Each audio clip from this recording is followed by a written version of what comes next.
Hello and welcome to IELTS Bob, your ultimate destination for IELTS exam preparation. I'm Bob, your dedicated guide to mastering the IELTS and achieving your dreams of studying, working, or living abroad. Are you overwhelmed by endless IELTS practice materials online? Don't worry, IELTS Bob has you covered.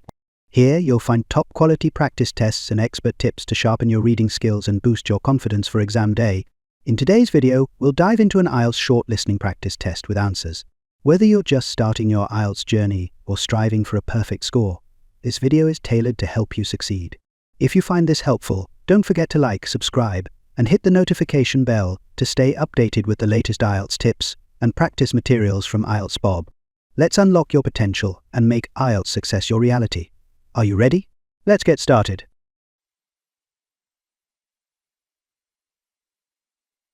Now turns to Part 3. Part 3. You are going to hear a conversation between Anne and Marcia. In the first part of this conversation, they are talking about the commands of training dogs. First, look at questions 21 to 25.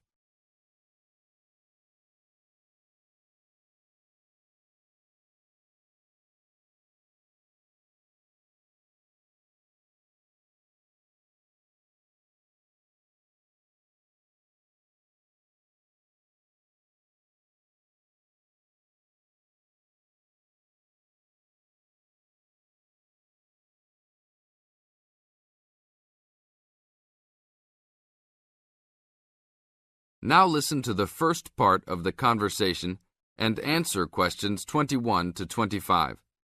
Complete the table showing different commands for different forms of dog training.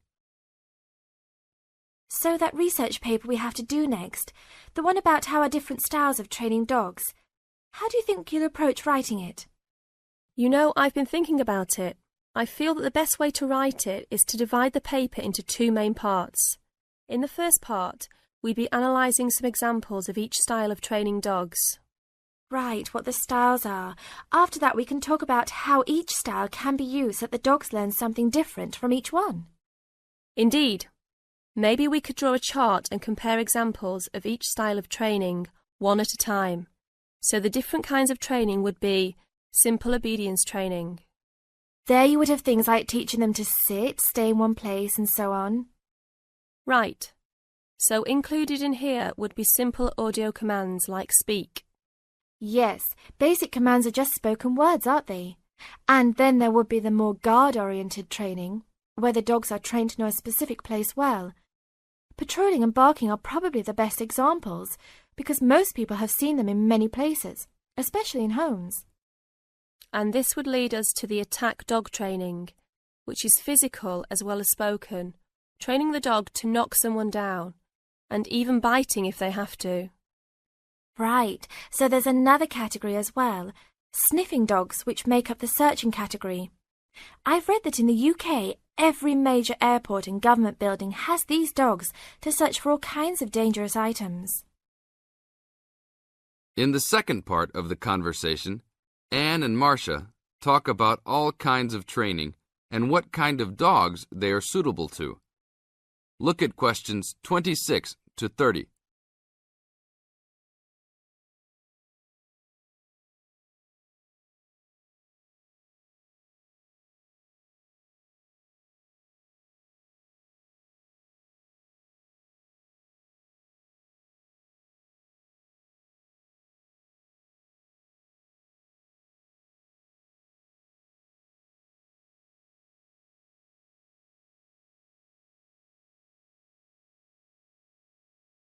As you listen to the conversation, match A, B, C with the following forms of dog training. One has been done as an example for you. Listen carefully and answer questions 26 to 30. I can believe that. Well, we have a good list to build on. We're finally getting started now, so let's try to figure out when each type of dog training should be used. I guess we can start by trying to figure out the best situation for each type of dog training. What do you mean? What I mean is whether each type of training should be used with different kinds of dogs. We could use basic obedience training, for example, and ask whether it's more useful for a small dog, a medium-sized dog, and so on. In this case, I'd say obedience training is best with small dogs because they tend to get excited easily, and this will help keep them out of trouble. Okay, that makes sense. Then let's look at physical training. Even though some people think it's ideal for every breed of dog, I think it's better suited to the larger kinds.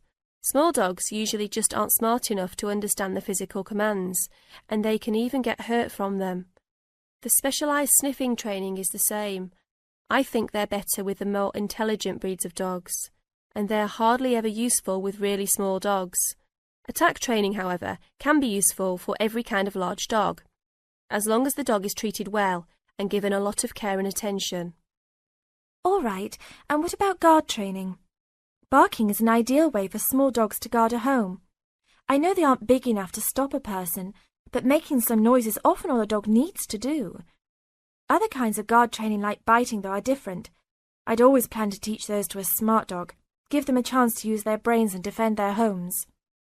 I'd have to agree. Trainers often just teach large dogs to bark at a person when they think something isn't right. But if they know how to use physical skills in a bad situation, they could save their owner's life someday. Yes, I suppose that different people would have different needs for their pets. Right, and different trainers would recommend different methods for different breeds. That is the end of part 3. You now have half a minute to check your answers. If you enjoyed this video or found it helpful, consider supporting the channel by buying me a coffee. There's a link in the description. You can also check out our books in the store. Thanks so much for your support. IELTS Bob.